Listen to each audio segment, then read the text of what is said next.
Dios no está en la necesidad. Dios está donde lo busquen. Dios te bendiga, Dios te guarde. Este que te habla es tu hermano, tu amigo Emanuel Manny Torres. Y nuevamente quiero darte las gracias por seleccionar nuestro canal Selah Studio. Hoy estaremos trayendo una pequeña reflexión sobre la unidad del cuerpo de Cristo, sobre la fe y sobre la imagen y semejanza de Dios. Pero sin más preámbulo te dejo, así que espero que sea de mucha edificación para tu vida. Dios te bendiga. El líder de adoración pidió que hablara sobre la unidad del cuerpo, la unidad en el cuerpo de Cristo. Amén. Así que nosotros vamos a hablar hoy, vamos a hablar de Efesios capítulo 4. Si usted tiene una Biblia, por favor acompáñeme en Efesios capítulo 4. Si eres contemporáneo, tienes un iPad, un celular, también lo puedes buscar. Efesios capítulo 4, vamos a leer del versículo 1 en adelante. Este llamado, con toda humildad y mansedumbre, soportándolos con paciencia los unos a los otros en amor, solícitos en guardar la unidad del Espíritu en el vínculo de la paz. Un cuerpo y un espíritu, como fuisteis también llamados a una misma esperanza de vuestra vocación. Un Señor, una fe, un bautismo, un Dios y Padre de todos, el cual es sobre todos y por todos y en todos. Me encanta eso. Pero a cada uno de nosotros fue dada la gracia conforme a la medida del don de Cristo. Por lo cual dice, sabiendo a lo alto, subiendo a lo alto, llevó cautivo a la cautividad y dio dones a los hombres. Cuando hablamos de Efesios, hay algo que me impacta de Pablo escribiendo a Éfeso, y es que normalmente cuando Pablo escribía una carta era con una razón en particular.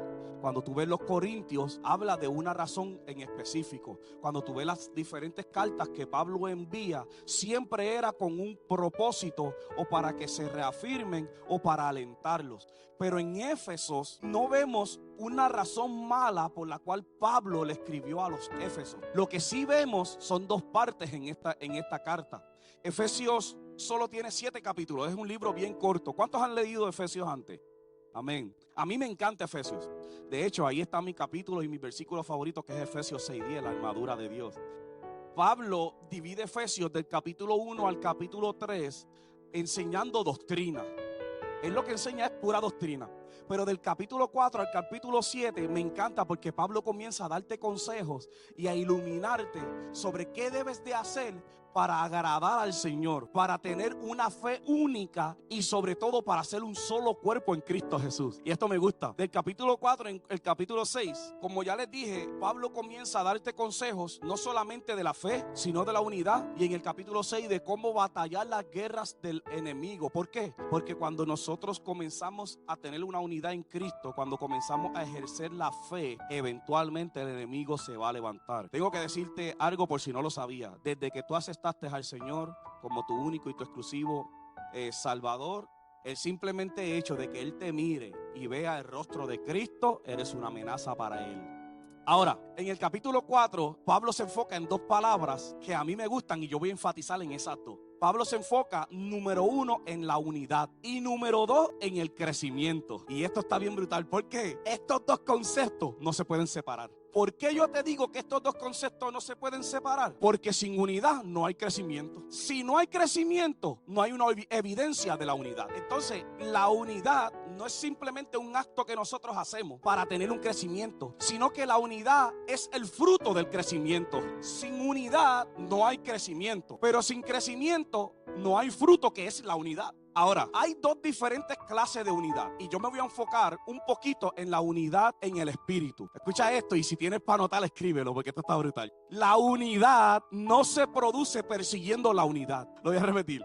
La unidad no se produce persiguiendo la unidad. La unidad se produce persiguiendo a Jesús. Por mucho tiempo a nosotros nos enseñaron de que nosotros provocamos la unidad, de que nosotros provocamos el estar unidos, y sin embargo eso es un error. Tú no puedes provocar la unidad. Tú no fuiste llamado para eso. Tú no fuiste llamado a provocar la unidad. Si vamos al versículo 3, mira lo que dice el versículo 3. Solícitos, solícito es te animo, te encarezco, te motivo. en guardar la unidad del espíritu en el vínculo de la paz. Oye, un cuerpo y un espíritu, como fuiste llamado a una misma esperanza de una vocación. ¿Qué Pablo te está diciendo? Pablo te está diciendo, tú no puedes perseguir la unidad tratando de conseguir unidad. Se te mandó a cultivar la unidad. Entonces Pablo te está diciendo, cuando tú aceptas a Cristo Jesús y tu hermano acepta a Cristo Jesús, ya ustedes son uno. Tú no crear una unidad entre ellos dos, tú tienes que cultivar lo que ya Dios puso en ustedes dos. Ahora, ¿cómo nosotros cultivamos eso? Persiguiendo a Cristo Jesús. Mientras más tú te parezcas a Él, más tú cultivas la unidad con tu hermano. La palabra unidad viene de una palabra hebrea, yahad, que significa la acción de estar de acuerdo y en armonía. Esta palabra yahad me lleva a Hechos 2:2. Cuando llegó el día de Pentecostés, estaban todos unánimes juntos. Unánime juntos no es lo mismo que mutuo acuerdo. No es lo mismo que un mutuo acuerdo. Vamos a poner de acuerdo en una decisión para nosotros tener dominio de esa decisión. Y nosotros no podemos manipular el Espíritu Santo. Yo no me pongo en mutuo acuerdo para manipular el Espíritu Santo. Yo me pongo unánime junto. Unánime junto significa en un mismo sentir, en un mismo pensamiento y con una misma esperanza. Cuando tú te pones unánime junto con alguien, provoca la llenura del Espíritu Santo. Entonces, nosotros no nos pusimos en mutuo acuerdo para estar aquí. Nosotros nos pusimos en un mismo sentir y en un mismo espíritu. ¿Viste qué lindo es la diferencia? El tú querer manipular algo a que tú te pongas en la disposición del que todo lo puede. Tenemos que entender que la fe se divide en tres partes. La fe se divide en tres partes. Está la fe natural, está la fe espiritual y está la fe que nosotros profesamos. Ahora, la fe natural es la fe que usted y yo practicamos todos los días sin darnos cuenta. Te voy a explicar. Porque yo sé que todo el mundo me está mirando como que hay varias fe. Sí, hay varias fe.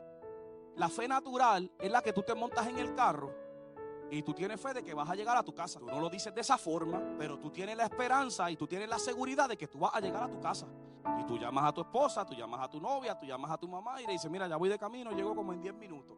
Eso es una fe natural. Eso es una fe natural que tú practicas todo el tiempo. La fe natural es que tú vas a abrir la puerta y de que cuando tú abras la puerta tú vas a saber que hay un baño a mano derecha. La fe espiritual es la fe que se abre en Hebreos capítulo 11 versículo 1. Es pues la certeza de lo que se espera, la convicción de lo que no se ve. Dice, es pues la fe, la certeza de lo que se espera, la convicción de lo que no se ve. Si yo te lo diría en español, yo te diría creer sin ver. La fe espiritual es la fe que tenemos que desarrollar poco a poco. Tu responsabilidad hacerla crecer. ¿Por qué yo digo esto? Porque la fe es un don. Todos los dones tienen el potencial de desarrollo. Ahora, la fe que tú y yo profesamos, ¿cuál es? A quien nosotros servimos. Profesamos que Cristo es el Señor de nuestra vida. Amén. Esa es la fe.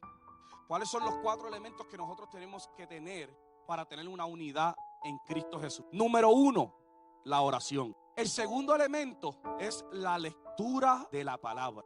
La lectura de la palabra como la oración van de la mano, van de la mano. Si yo no escucho a Dios, si Dios no me está hablando audiblemente, ¿qué yo hago? Lo leo, porque la palabra siempre está ahí.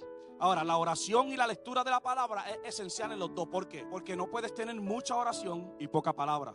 No puedes tener mucha palabra y poca oración. Esto lo vemos bien claro en la Biblia. Nosotros vemos lo vemos en la iglesia. Nosotros vemos un 50% de gente de que son muy espirituales y vemos un 50% de gente de que son muy teólogos. Entonces, el que es teólogo critica al espiritual porque es un emocionalista y el que es espiritual critica al teólogo porque está apagado. Entonces, nosotros no podemos ser un Pablo ni podemos ser un Pedro. También tienes que tener fuego. El tercer punto, lo que estamos haciendo, el ayuno y la consagración.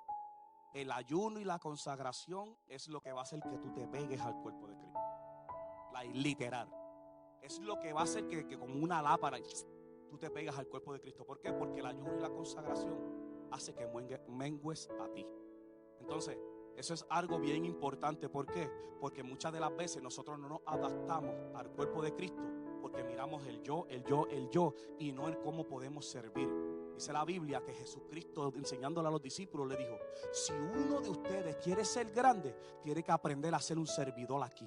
Porque el que es servidor es grande en el cielo. Entonces, nosotros para adaptarnos al cuerpo de Cristo tenemos que alejarnos un poco del yo y adaptarle donde soy bueno. ¿para qué me necesitas? El ser egocéntrico, el ser orgulloso, hace ver los defectos de los demás y no los de nosotros. El ser egocéntrico hace que tú veas los defectos de los demás en el cuerpo de Cristo, pero no ves los tuyos. Cuando tú entras en el ayuno y la consagración, lo primero que el Señor quema, toda la vida hemos escuchado, no, que Dios es amor, pero también es fuego consumidor. Primero que nada, eso no es un versículo bíblico. Fuego consumidor está en el Antiguo Testamento y Dios es amor está en el Nuevo Testamento. Son dos versículos en uno y siempre los utilizamos para amenazar a alguien por si está mal. El fuego consumidor en la Biblia nunca se utilizó para amenazar a alguien. El fuego consumidor se utilizó para misericordia del pueblo. El fuego consumidor sí se utiliza en el ayuno y la oración. ¿Por qué? Porque el fuego consumidor va a matar todo aquello que sobresale, que no le agrada a Dios. Y la palabra dice que Dios mira de lejos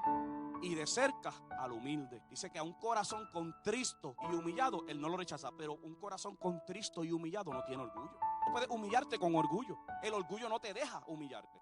El orgullo no te deja la consagración. Ahora, cuando tú te entras a la consagración, aunque estés orgulloso, es imposible de que tú salgas orgulloso. Y para entrar al cuerpo de Cristo, nosotros necesitamos tanto la oración, tanto la palabra, como el ayuno y la consagración. El último punto que voy a hablar, pero no estoy terminando, es la fe. A mí me encanta el tema de la fe, porque no sé si ustedes se acuerdan, hace como un año el Señor me dio un mensaje que se llamaba la fe malintencionada. La fe malintencionada Dios me dio ese mensaje porque, te voy a explicar por qué. Porque mi esposa me dijo, mi esposa, Vilmari, me dio una lección de vida que a mí nunca se me va a olvidar. Porque yo le dije, yo he estado orando por mi abuela para que Dios le sane la vista casi toda la vida y Dios no le sana la vista. Yo he estado orando por él, de hecho hemos estado en cadena de oración para que el Señor lo sane y lloramos y gritamos y hablamos en lengua y no pasa nada. Entonces, mi esposa me dijo esto, y esto es bien importante que tú te lo pongas en tu corazón. Mi esposa me dijo, yo oré por el cáncer de mi mamá para que Dios la sanara. Y cuando mi mamá estaba en su estado más crítico, ella dice, yo oraba por ella para que Dios la sanara y Dios no la sanó.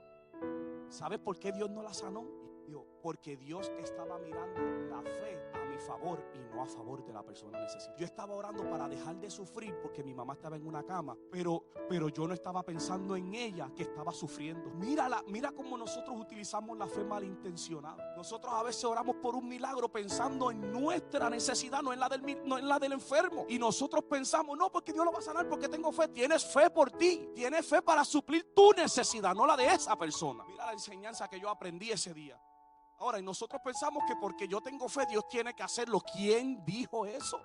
¿Quién dijo que porque tú oras, que porque tú lees la palabra, que porque tú tienes consagración y porque tú tienes fe, tú puedes manipular a Dios? Tú no puedes hacer eso. Dios sigue siendo soberano. Estás viendo lo que está al frente de tus ojos, pero Dios ve más allá. Entonces, toda la vida yo he orado para que Dios sane a alguien y no me estaba dando cuenta que yo estaba utilizando la fe a mi favor, no a favor del necesitado. Ahora, cuando yo oro, yo digo, Señor, sánalo si es tu voluntad, no si es la mía. Porque si es la mía, yo creo que todo el mundo esté sano. Pero hay algo que yo aprendí y esto va a sonar un poco fuerte. Dios no está en la necesidad. Dios está donde lo busquen. Dios no está donde lo necesiten. Porque si Dios estuviera donde lo necesitaran, en África no hubiera tristeza, en África no hubiera pobreza. Tú irías a Haití y tú encontrarías a Dios. Y ahí no está Dios. Yo te lo voy a probar por la Biblia. El pueblo de Israel estaba sufriendo una persecución increíble. De hecho, dice la palabra que cuando se levantaban la cosecha, ellos venían y cogían la cosecha y la quemaban y ni se la comían, simplemente para hacer daño al pueblo de Israel. Y Dios, dice la palabra, dice la Biblia, que Dios vio la necesidad del pueblo, pero no hacía nada, hasta que se levantaron en clamor y Dios le envió a Gedeón. Pero no fue hasta que ellos clamaron, porque es que Dios no puede fallar en la promesa que dice, si se humillare mi pueblo. Tenemos que entender que hay dos tipos de promesa en la Biblia. La promesa que tú haces una parte y la promesa que tú no tienes que hacer nada. La promesa que tú no tienes que hacer nada, la promesa sin condición, es la promesa que Él dice que va a venir por ti. La promesa con condición es que dice, si tú me eres fiel, serás salvo. Hay un 50%. Entonces Dios no puede faltar a la promesa de si se humillare mi pueblo sobre el cual mi nombre es invocado, entonces yo los sanaré y perdonaré sus pecados. Pero ¿qué tiene que hacer primero? Humillarse. Dios no los perdona porque están en necesidad. 400 años el pueblo de Israel en Egipto. Después de los 400 años nadie oraba. Y 30 años pasaron. Alguien se acordó, oraron. ¿Y qué Dios hizo? Levantó a Moisés y lo sacó del pueblo. Pero vio que Dios no está en la necesidad. Dios está donde lo busquen. Entonces, la fe para salvación, no malintencionada. Pablo en Romanos dice, Romanos capítulo 10 dice, mas, ¿qué dices? Cerca de ti está la palabra en tu boca y en tu corazón. Esta es la palabra de la fe que predicamos, que si confesares con tu boca que Jesús es el Señor y creyeres en tu corazón que Dios los levantó de los muertos, serás salvo. Porque con el corazón se cree para justicia, pero con la boca se confiesa para salvación. Hebreos capítulo 10 te habla sobre que nosotros somos salvos, preservamos nuestra alma solo por la fe. En primera de Juan también dice lo mismo. Juan 3:15 dice que para todo aquel que crea, para que todo aquel que crea no se pierda, mas tenga vida eterna. Juan 3:15. Ahora en primera de Pedro dice, obteniendo como resultado de vuestra fe la salvación de vuestras almas. La oración, la lectura y el ayuno y la consagración te llevan a ser uno solo. Pero sin fe no alcanzas el reino de los cielos. Te hablé de la fe para salvación y te hablé de la fe malintencionada. Que esta fe, la fe malintencionada te aleja del cuerpo de Cristo porque inconscientemente no te estás dando cuenta de que la estás utilizando a tu favor y no a favor del cuerpo de Cristo. Te hablé de la fe para salvación, que no importa lo que hagas, si al final no tienes fe, no eres salvo. Ahora, yo te voy a hablar de la fe en crecimiento, y esta es la fe que a mí me gusta. Mateo capítulo 17. Él les dice algo como esto: por su poca fe, porque si tuviera fe como un grano de mostaza, tú le dirías a la montaña, muévete, y la montaña se moverá. Pero aquí está lo que a mí me come el cerebro. Por tu poca fe, el demonio no salió. Porque si tuvieras fe como un grano de mostaza, pero tú me estás diciendo lo mismo. Por tu poca fe, el demonio no sale. Poca fe es que tienes, no estás vacío. Tienes, pero poca. Pero si tuvieras como un grano de mostaza, que mi hermano, eso es así, tú le dirías a esa montaña, muévete que se va a mover. Y yo le dije, cuando yo estaba leyendo todo el primera vez, yo le dije al Señor, pero que tú le quisiste decir, porque yo estoy bien confundido. ¿Cómo que eso por tu poca fe? Pero si tuvieras un poco, se sale. Pero si ya tienen poco.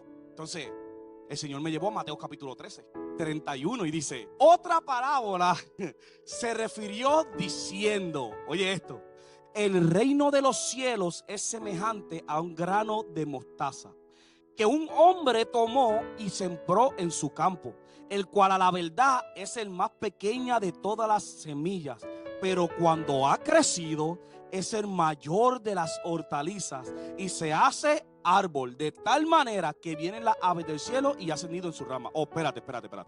Primero tú me dijiste, si tuviera un poco de fe, tú le dirías al monte, muévete. Y después me dice, como un grano de mostaza. Oh, ahora yo entiendo y aquí viene la revelación.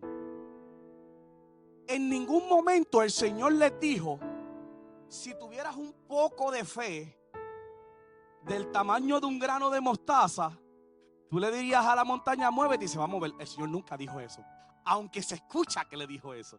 El Señor le dijo si tuvieras un poco de fe como el grano de mostaza, Dios te está diciendo que tu fe no sea del tamaño de una mostaza, sino que tenga el potencial de una semilla de grano de mostaza, que lo siembras en el poquito de fe, que hoy es chiquito, pero mañana será grande y el más grande de todas las hortalizas. ¿Cuántos saben de que el ser parte de Cristo es ser semejante a Dios? Amén. ¿Cuántos saben que el ser parte del Cristo es parecernos a Él? La palabra identidad, oye esto, la palabra imagen y la palabra hechura, Satanás tiene guerra con ella desde el principio. Imagen proviene del hebreo, algo que tú tienes que mirar dos veces. Y cuando Satanás iba al huerto del Edén y miraba en el huerto del Edén, miraba y decía, ese es Adán. ¿Por qué?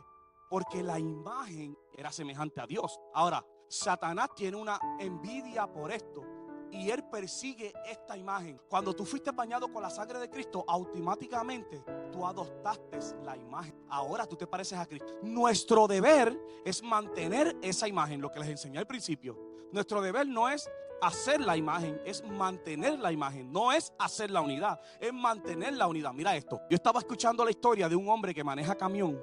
Y este hombre estaba pasando, y cuando él iba pasando, habían miles de ovejas. Miles.